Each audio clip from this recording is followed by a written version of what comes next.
Salve, salve, galera! E aí, todo mundo aí preparado para fazer um resumão aí, né, Rogério? Isso mesmo. A gente foi ali rapidão tomar um banho, né?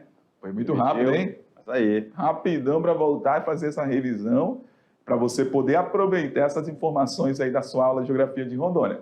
Beleza? Então aproveita esses minutinhos aí, né, professor Jorge, da nossa revisão, porque daqui a pouquinho vem a atividade. De olho na tela, vamos lá. Aula 11.2. É isso aí.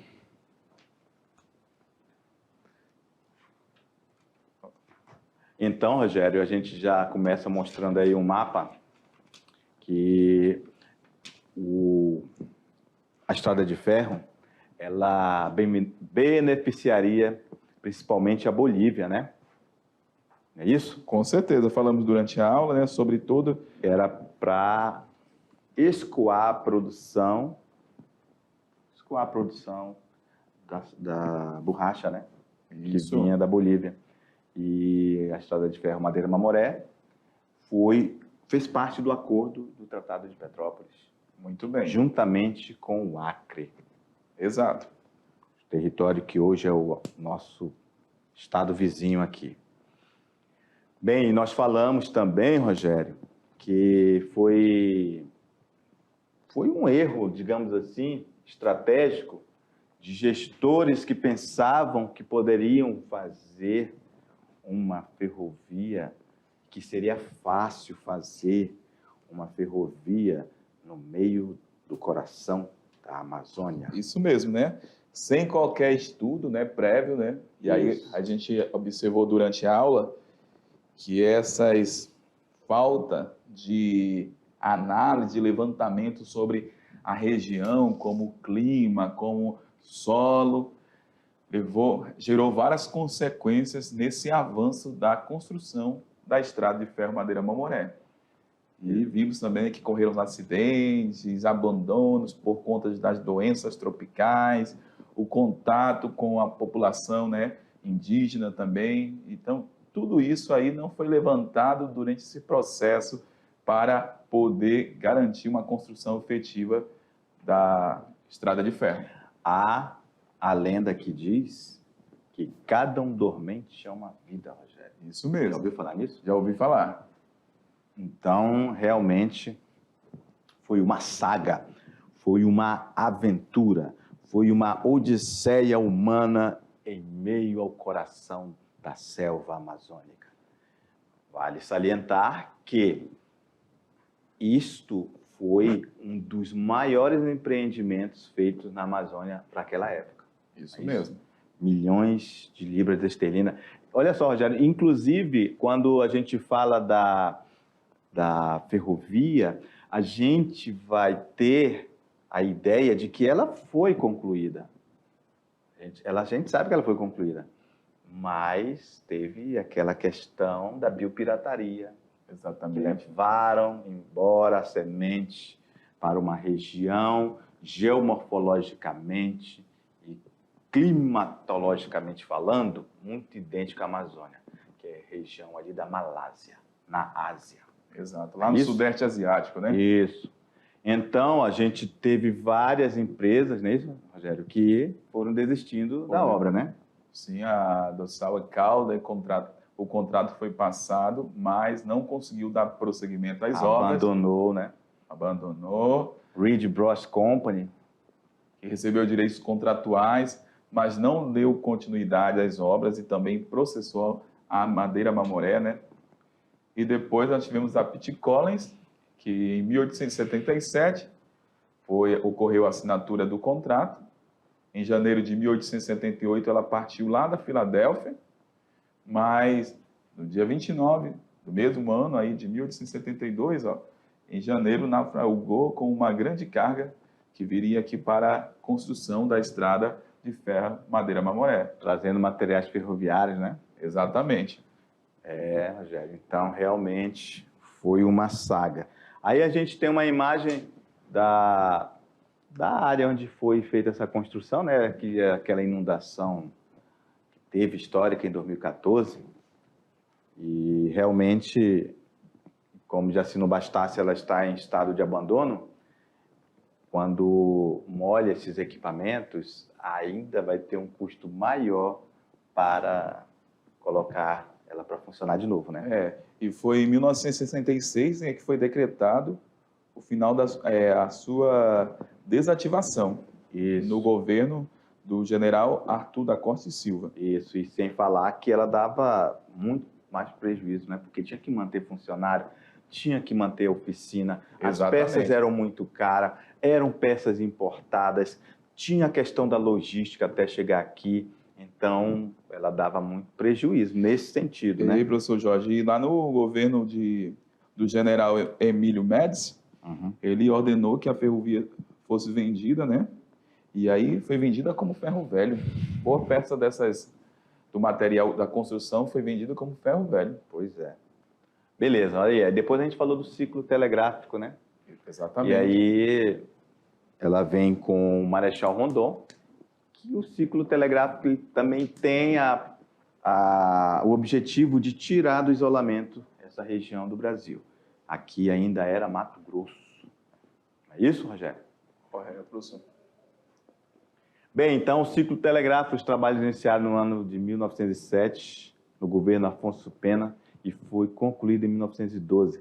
Só lembrando que o ciclo telegráfico ele ocorre simultaneamente quando está também tendo a construção, né, da estrada de ferro Madeira-Mamoré. Teve a Comissão Rondon, que teve como um principal ator aí, além de Rondon, o presidente dos Estados Unidos, Roosevelt, que fizeram uma expedição técnica e científica com pesquisas de alto valor dessa pesquisa, né, para a região amazônica, falando sobre a fauna, a flora da região. É isso? Exato. Ainda batizaram o nome de Rio Roosevelt, que é hoje o nome da bacia também. É isso, Rogério? Exato. Então, foram os principais pontos revisados, né, professor Jorge, do que comentamos aí durante a aula. E agora é a vez dos nossos alunos botar em prática aí o que aprenderam durante essa aula, com a atividade. Então, galera, arrepia e daqui a pouco a gente volta aí para fazer a correção. Tchau. Tchau.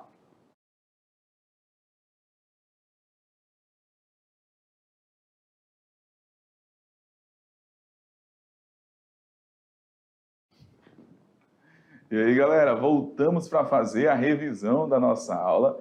Revisão não, a revisão passou tão rápido. Agora é a correção. Já deu tempo. Deixa para lá o negócio de revisão. Agora é a hora de verificar o resultado da sua atividade, beleza? Momento da nossa correção, galera. Não é isso, professor Jorge? É isso aí. Vamos junto? Vamos lá ver se você acertou as questões. Bora! Atividade sala, resolução. Questão 1. No início do século XX, a estrada de ferro Madeira-Mamoré influenciou o aparecimento dos primeiros núcleos urbanos no território que viria a se tornar, em 1982, o estado de Rondônia.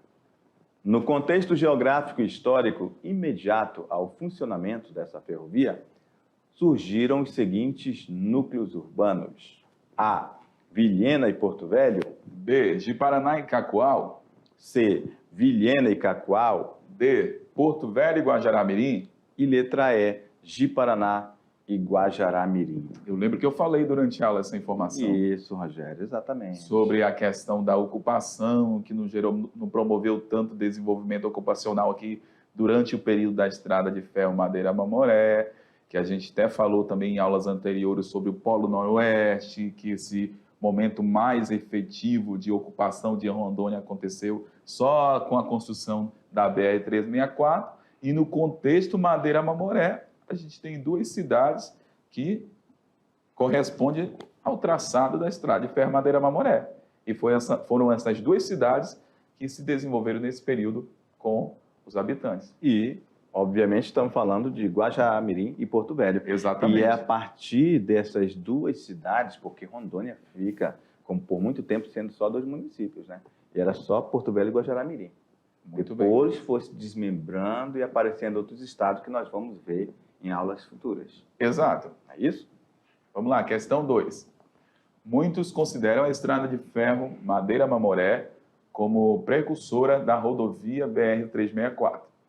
O início da sua construção está vinculado ao Tratado de Petrópolis, que resolveu as disputas territoriais entre o Brasil e a Bolívia, ficando a construção da ferrovia como contrapartida para concretizar uma aspiração boliviana no que diz a respeito. Deixa eu voltar aqui, ó. Ficando a construção da ferrovia como contrapartida para concretizar uma aspiração boliviana no que diz a respeito ao problema de... Qual era o problema para resolver? A. Realizar a ligação ao Pacífico. B. Integração ao Centro-Oeste. C. Acessibilidade ao Rio Amazonas. D. Escoamento de sua produção mineral. E aí, ocupar a fronteira com o Peru. Bem, e aí, Rogério, o que tu acha? Tranquilo? Tranquilo, né? Porque a gente falou o objetivo da construção da estrada de ferro durante as aulas, não foi, professor Jorge? Isso, se a gente fala que eles queriam resolver um problema, era para escoar a produção deles, não é isso? De borracha. Eles não estavam indo em direção ao Centro-Oeste, senão não seria necessário fazer a ferrovia. Exatamente. Nós falamos que era por necessidade de eles precisarem transpor as cachoeiras do Rio Madeira. Pronto, está respondido. O Rio Madeira que vai desaguar no Rio Amazonas, do Rio Amazonas para o mundo. Exatamente. Beleza? E aqui, quando está falando a D, né, está falando aí sobre a questão do escoamento da sua produção mineral. E aí, no caso... Era borracha. Então, nós estamos falando de extrativismo vegetal, né? Exatamente. Beleza, então, galera? Vamos para a próxima. Parabéns quem acertou. Questão a estrada de ferro Madeira-Mamoré foi uma solução de engenharia e um problema de geografia. O problema da linha foi solucionado, mas transformou-se numa falha econômica. Hoje, as silenciosas locomotivas, os trilhos enferrujados e as sepulturas de milhares de trabalhadores que morreram para construir a linha permanecem como símbolo do esforço do homem contra as forças da natureza. A ferrovia é também um testemunho dos sonhos desfeitos dos ingleses e dos empresários americanos que pensavam que a estrada de ferro poderia dar lucro. Exato. E podemos até enfatizar, Rogério, eles pensavam que iam se tornar os homens mais ricos do mundo. Isso mesmo. Beleza? Em relação à estrada Madeira-Mamoré, é correto afirmar que A. O objetivo da estrada foi proporcionar melhores condições de vida ao povo da floresta. B. Os primeiros quilômetros da construção, realizados no estado do Acre, possibilitaram a Coronel Church sentir a real condição do empreendimento na floresta amazônica. E aí, professor Jorge? Estava essa alternativa B aí, ó. Já está falando do Acre, né? Aham. Bora. C. Devido ao total controle das doenças tropicais, como especialmente a malária, o projeto da estrada conseguiu cumprir todos os prazos determinados pelas 3 empresas. Nosso querido aluno, de longe, ele viu que isso aqui está totalmente errado, né, Rogério? Exato. Não tinha controle nenhum sobre as doenças, muito pelo contrário, morriam como moscas. Verdade. As pessoas aqui.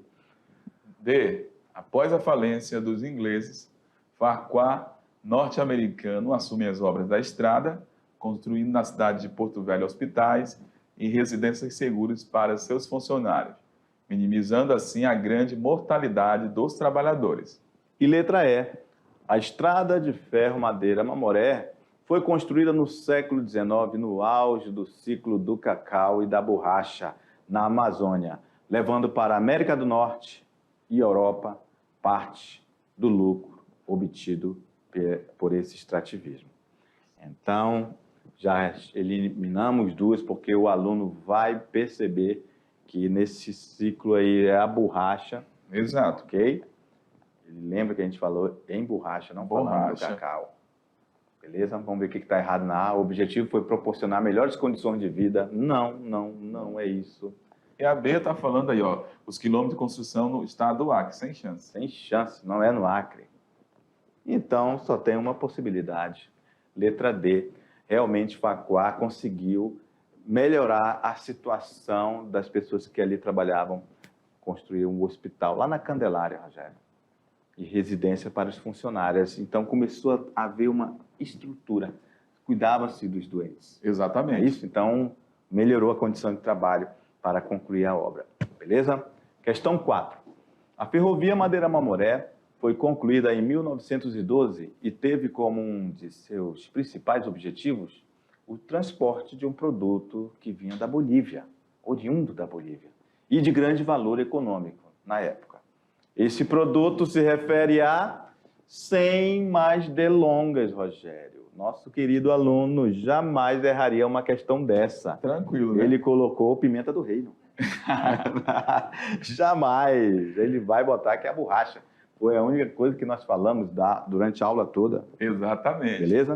Tranquilo. Vamos para a questão 5. A construção da estrada de ferro Madeira-Mamoré e a missão de Rondon, ambas no início do século XX, desempenharam importante papel na ocupação da área hoje pertencente ao estado de Rondônia. É correto afirmar que, alternativa A missão Rondon integrou o oeste brasileiro às outras regiões do país por meio de um sistema de telégrafos que deu novo impulso à colonização. B. A construção da Madeira-Mamoré atraiu gente de todo o Brasil e do exterior, que já naquela época invadiu as cidades de Porto Velho e Guajará-Mirim nos extremos da ferrovia, em busca do ouro recém-descoberto. C. A ferrovia foi construída na fase inicial da mineração e teve como objetivo escoar o ouro extraído das minas para outras regiões do país e para o exterior. D. A integração nacional do Oeste brasileiro, promovida por Marechal Rondon, afetou drasticamente a cultura e a vida dos povos indígenas da região. E aí, a criação da ferrovia se deu como parte das obrigações firmadas no Tratado de Petrópolis de 1903, entre Brasil e Estados Unidos, que visava ao escoamento da borracha para este país. E aí, Rogério? Essa aí sem condição. Sem chance, né? Sem chance. Então, é a letra A. A missão Rondon integrou o Oeste brasileiro a outras regiões do Brasil por meio de um sistema de telégrafo que deu novo impulso à colonização. Ok? O que vai estar errado na letra E? A ferrovia não foi Tratado de Petrópolis, não foi entre Brasil e Estados Unidos. Foi entre Brasil e Bolívia. É isso? A D. Ele está falando que a D prejudicou a missão de Rondon, os povos indígenas, pelo contrário, né? Uhum. Ele foi responsável, né, pela luta dessa comunidade indígena do estado de Rondônia. A ferrovia foi construída na fase inicial da mineração. Olha aí, ó, mineração. Para escoar ouro, sem chance. Sem chance. A B, a construção da Madeira-Mamoré atraiu gente de todo o Brasil, invadiu a cidade de Porto Velho e Guajará. Meu Deus do céu, era muita gente. Então, sem chance para a letra B também. É isso, Rogério? Correto. Então, a resposta correta é a alternativa que fala sobre a atuação de Rondon com as expedições, e foi uma atividade tranquila. Tranquilo, suave, né? Suave, apesar dessas alternativas ser um pouquinho mais longas, a gente viu que os temas, as alternativas corretas, estavam relacionadas às explicações durante a aula. Então, se o aluno ficou ligadão na aula, eu tenho certeza que ele tirou de letra essa atividade aí sobre estrada de ferro, Madeira-Mamoré e linhas telegráficas. Beleza, galera? A gente se encontra aí no próximo encontro. Um grande abraço. Tchau. Tchau.